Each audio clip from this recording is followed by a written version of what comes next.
I'm Allison, alcoholic. Hi, Allison. And thank you for asking me to speak. I have experience with these steps as are laid out in the book with the help of God and a couple of Big Book Step Study sponsors. My loving higher power and meetings like this and all of you. Step 3 for me was another one of those moments where, it was like I'm going to have to talk about God again.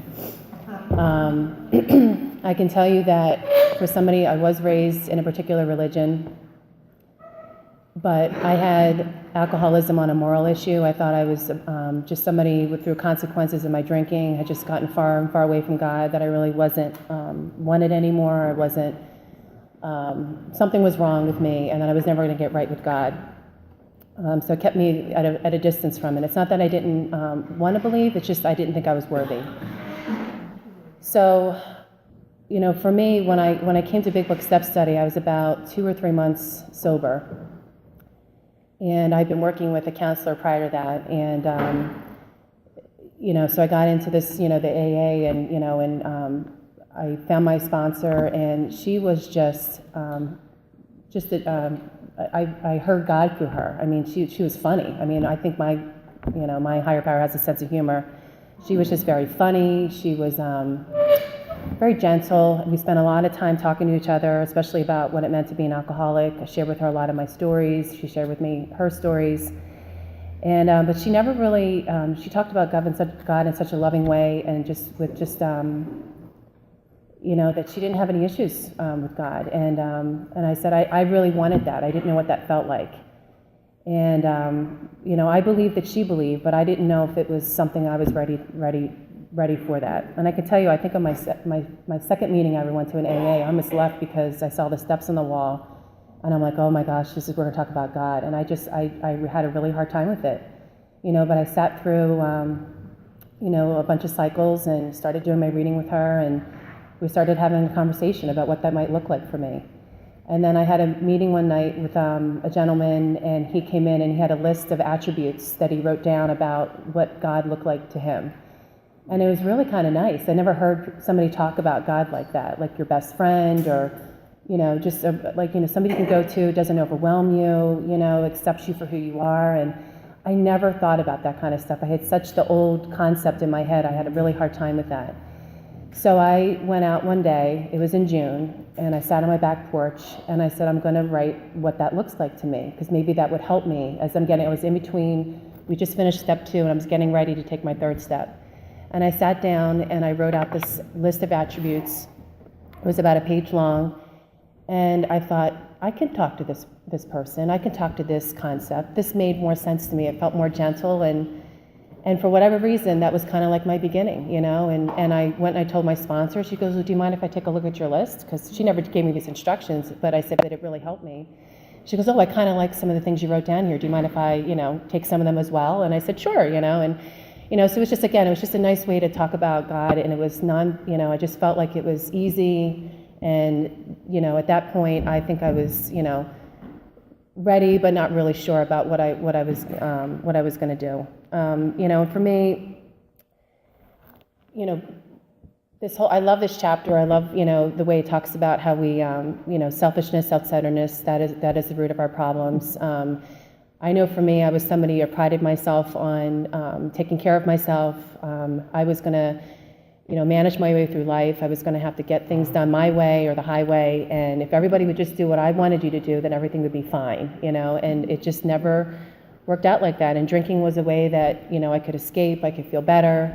I certainly had the allergy, and there came a point where my drinking took that turn, and I didn't matter anymore that I had caused harm.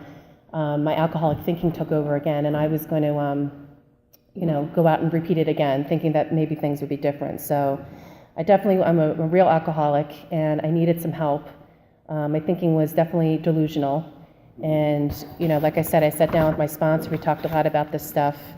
And I definitely identified with somebody who lived my life by self-repulsion. I mean, that was just, I thought that's how you got through life. I didn't know any other way. And to think that I could turn that over to the care of God was really, it was another foreign concept. I believe when I read that sentence, I saw the word control. And I had to think about that. I'm like, the care of God, like what would that look like? What would that feel like? And again, I just had to look at my list and say, well, maybe this is what it would be like. I really don't know. But, like, again, I had it on that, like, I was going to be turning something over and I was never going to be able to have self-will ever again. And it just, like I said, I had a hard time grappling with that. But, and the other thing they talked about here was, the person who was trying to arrange the lights, trying to arrange the show. I definitely was one of those people I prided myself on that. I had, at the time, a job title that had the word director in it. So my question was, well, how am I supposed to direct my staff if I'm supposed to, it was like, if I'm turning this all over to God, how is it going to work? I had no idea. Am I allowed to manage them anymore? I mean, like literally, this was this conversation I had in my head, and also asked my sponsor. And like I said, she would laugh a lot, but it was interesting. But I can tell you that the more I got into this work, the better my relationships with my staff got, the more easy things got. And they would ask me, like, what are you doing? Like, you're just so, easy to be around. And I'm thinking, what did I used to be like? And it says here, like, oh, I thought I was a kind, considerate, patient, generous, even modest and self-sacrificing person, But the next sentence, on the other hand, she may be mean, egotistical, selfish, and dishonest. Well, I didn't underline that part in my book because that wasn't me, So I was like, but I'm considerate, I'm very kind when I'm getting my way. So, so I had to take a look at that, and I'm also a people pleaser. So that's the other thing, it's like people pleasers, that's a self-seeking behavior. I mean, for me, that can cause a lot of destruction. It could take me back out. I mean, when it's something I've grappled with my entire life around having healthy boundaries and we learn about resentments, but I certainly garnered a lot of them when I was trying to people please, and I could never understand that that's actually a self-seeking behavior. So it even says here, is he not even in his best moment to produce her confusion rather than harmony? So here I am thinking, I'm trying to make your life easier, but you're not taking my advice, and now I'm producing harm and confusion because I'm not minding my business, or I'm trying to control you, or what have you. So people pleasing for me is something that this has got my name all over it. And it's very self-centered. So, let me see. So the other thing that I'll just say about this part, and I'll tell you what I did for my third step. So there's just some wonderful things in here about, the third step prayer. We learned to, start saying that in a lot of our, before we do our writing, what have you. Before I did my third step, I thought I had to have the prayer memorized. I was really nervous about the whole thing. I actually did my third step. It was in the church above where we had our meeting. It was in Brookline, and I just was so nervous. I didn't know what was going to happen, and I just was.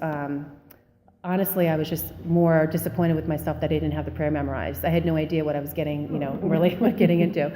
And, but we went in and, we knelt in the church, and then she went through the 3 pertinent ideas, which are here on page 60. And we had talked about a lot of this stuff too, that, and she'd asked me, so we knelt down, we held hands, and she asked me about, were you an alcoholic and you cannot manage your own life? And I was, I said, yes. I said, I'm definitely that. And there probably no human power could have relieved your alcoholism? And I said, yes. And at this point it was, I'm starting to believe, but I believe that you believe that this is something that, worked for you. So that's kind of where I was at with that. And that God could and would if he were sought. And again, I said yes to that, partly because I knew I was supposed to. But the other part was I wanted to believe, and like I said, my sponsor was just such a walking example of what this process can do for people. I wanted what she had. And then the last thing she asked me was, would you be willing to take another woman through this work once you've been through the process? And I said yes, because I wasn't expecting that question. But I said yes anyway. And honestly, my brain, again, I'm thinking really quickly, these thoughts just go really fast. It's like, what if I don't have time to take another person through? What if I'm dating somebody? How's this going to affect my life? I mean, it was so selfish. It was so silly. And all I had to do was just say yes. And I can tell you, this is like the biggest joy of my life now, is to walk somebody through this process. I just did a third step with somebody yesterday, and it was great. She's like, I'm just really nervous. And I'm like, it's going to be okay, And it was just, but it was great, And I know, being convinced, we were at step 3, and, and then she started to, then we said the third step prayer together, and then she started to cry. She teared up a little bit. I didn't know what was going on, so I started to cry too.